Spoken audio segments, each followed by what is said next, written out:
There was a moment inside the royal family when the silence reportedly became louder than the announcement itself. Not the cameras, not the carefully written statement, not the polished smiles that came after. The real shock, according to whispers now being dragged back into the light, was what allegedly happened before the world ever heard the words, "Step back." Because when Prince Harry and Meghan Markle made their bombshell announcement in January 2020, most people believed they were watching a modern royal couple choosing freedom. A couple tired of pressure. A couple searching for peace. But Princess Anne's name has now been pulled into a far more uncomfortable version of the story. And in that version, the question is not whether Harry wanted out. The question is whether he ever truly had a choice. For years, Princess Anne has been seen as one of the few royals who does not perform for the room. She is blunt, disciplined, and famously uninterested in drama. So when royal watchers began linking her to claims about what was really happening behind palace walls, people paid attention for one reason. Anne does not usually waste words. And that is what made this story feel different. The public version of Megxit was carefully shaped. Harry and Meghan said they wanted a progressive new role. They said they planned to become financially independent. They spoke as if this was a thoughtful transition, a new chapter, a modern arrangement that could somehow exist between royal duty and private ambition.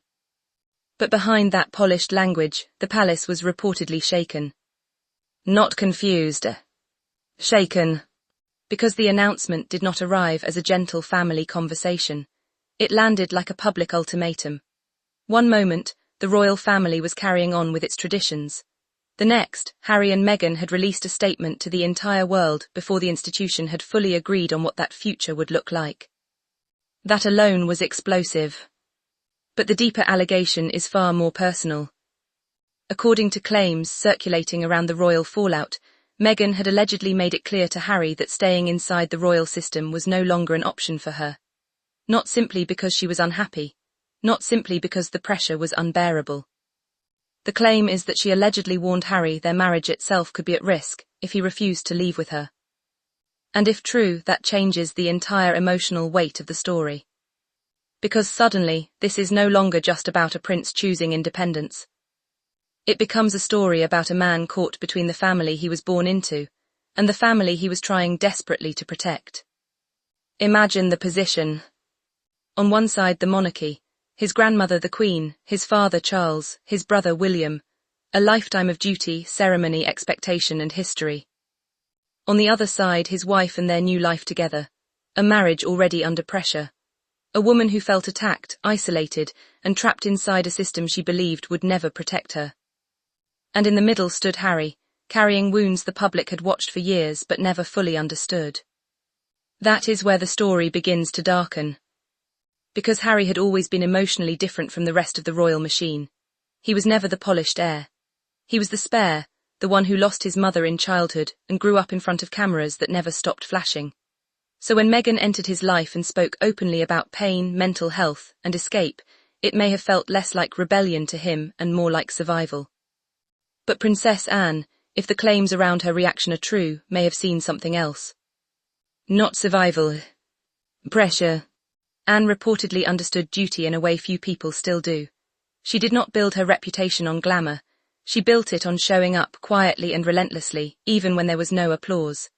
To someone like Anne, walking away from royal responsibility was not just a personal decision. It was a rupture. And the most painful part, according to this alleged family tension, was that Harry may not have been moving from a place of complete freedom. He may have been moving from fear. Fear of losing Meghan. Fear of repeating the mistakes he believed the institution made with his mother. Fear that if he stayed, his marriage would collapse under the weight of royal life. That is the twist many people missed. When the couple announced their plan on January 8, 2020, the world focused on the shock. Headlines exploded, commentators argued, supporters praised them for choosing happiness. Critics accused them of blindsiding the Queen.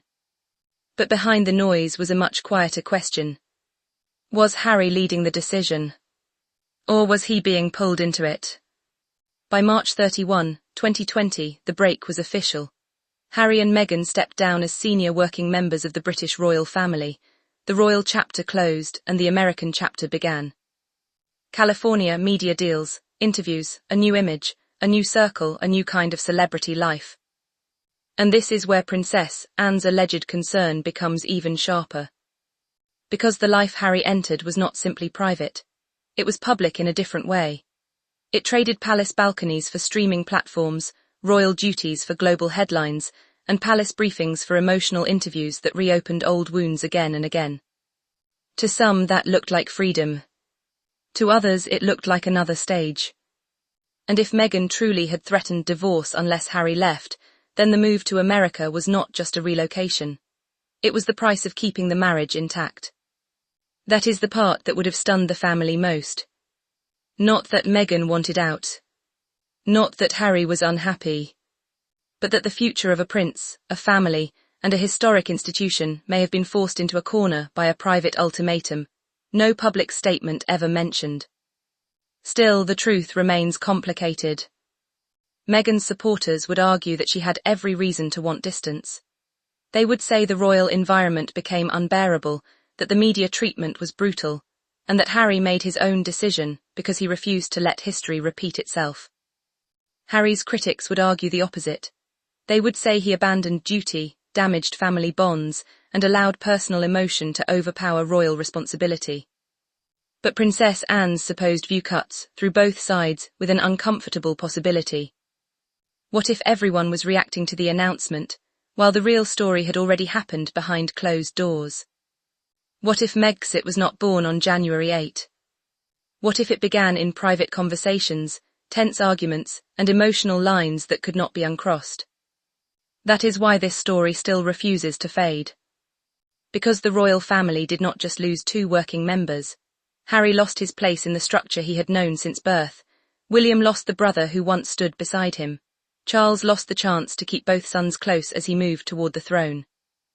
And Princess Anne, the royal known for endurance, may have watched it all with a colder understanding than most.